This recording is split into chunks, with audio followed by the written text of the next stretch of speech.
اللہ پاک قرآن مجید کے سورہ آل عمران میں فرماتے ہیں، اور بے شک اللہ پاک کا پہلا گھر جو لوگوں کے لیے مقرر کیا گیا ہے وہ مکہ مکرمہ ہے، جو تمام دنیا کے لیے برکت والا ہے اور ہدایت والا ہے۔ دوستوں، کیا آپ جانتے ہیں کہ دنیا میں سب سے پہلے اللہ پاک نے اپنے گھر خانہ کعبہ کو کب اور کس طرح بنایا؟ کیا یہ بات سچ ہے کہ اللہ پاک نے خانہ کعبہ کو پیدا کیا؟ اور خانہ کعبہ کی تعمیر سب سے پہلے کس نے کی؟ اور خانہ کعبہ کا حج اور طواف کرنے والے کون لوگ تھے؟ اور آج خانہ کعبہ کی موجودہ تعمیر کتنے سو سال پرانی ہے؟ اور خانہ کعبہ کو کتنی مرتبہ تعمیر کیا جا چکا ہے؟ اور خانہ کعبہ کی پراسرار تاریخ کیا ہے؟ ان سوالات کا جوابات قرآن مجید و حدیث کی روشنی میں آج اس ویڈیو میں ہم آپ کو بتائیں گے۔ دوستو، خانہ کعبہ ایک ایسا مقدس مقام ہے جس کو دیکھنے کے لیے ہر مسلمان تڑپتا ہے اور جس کا طواف کرنے کے لیے ہر مسلمان کا دل ترستا ہے۔ خانہ کعبہ کی موجودہ عمارت 400 سال قدیم ہے۔ خانہ کعبہ کو اب تک 10 مرتبہ تعمیر کیا جا چکا ہے۔ خانہ کعبہ کی پہلی تعمیر حضرت آدم علیہ السلام کی تخلیق سے 2000 سال پہلے ہوئی، اور خانہ کعبہ کی سب سے پہلے تعمیر فرشتوں نے کی۔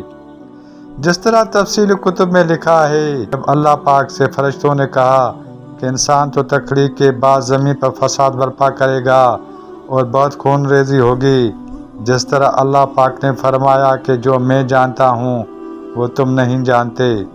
فرشتے یہ گمان کرنے لگے کہ اللہ پاک ہم سے ناراض ہو گیا ہے۔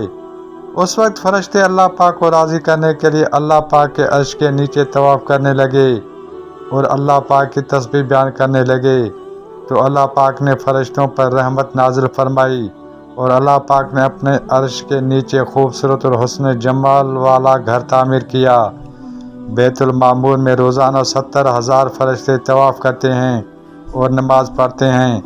اس کے بعد ان فرشتوں کو دوبارہ موقع نہیں ملتا۔ اللہ پاک نے فرشتوں کے لیے کعبہ بنایا جسے بیت المعمور کہا جاتا ہے۔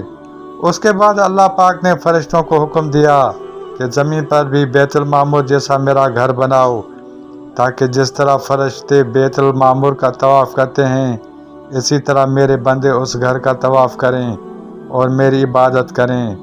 اس کے بعد فرشتوں نے خانہ کعبہ کی تعمیر کی اور اس کا طواف کیا۔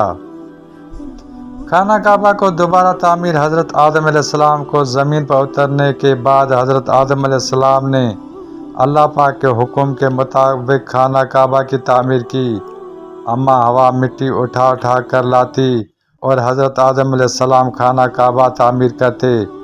حضرت آدم علیہ السلام خانہ کعبہ کا طواف کرنے والے پہلے انسان ہیں۔ حضرت آدم علیہ السلام کے بیٹے حضرت شیش علیہ السلام نے دوسری مرتبہ خانہ کعبہ کی تعمیر کی۔ حضرت ابراہیم علیہ السلام جب اس دنیا میں تشریف لائے تو اللہ پاک نے انہیں خانہ کعبہ تعمیر کرنے کا حکم دیا۔ حضرت ابراہیم علیہ السلام اور حضرت اسماعیل علیہ السلام نے خانہ کعبہ کی تعمیر کی۔ ناظرین، خانہ کعبہ کی تعمیر کے بارے میں مزید تفصیل دوسرے ویڈیو میں ہم دکھائیں گے۔ آپ دیکھتے رہیں A4 news 786۔ Abdel Fattah اڈھو، A4 news 786۔ مزید نیوز اینڈ اپڈیٹس کے لیے اس چینل کو سبسکرائب کریں۔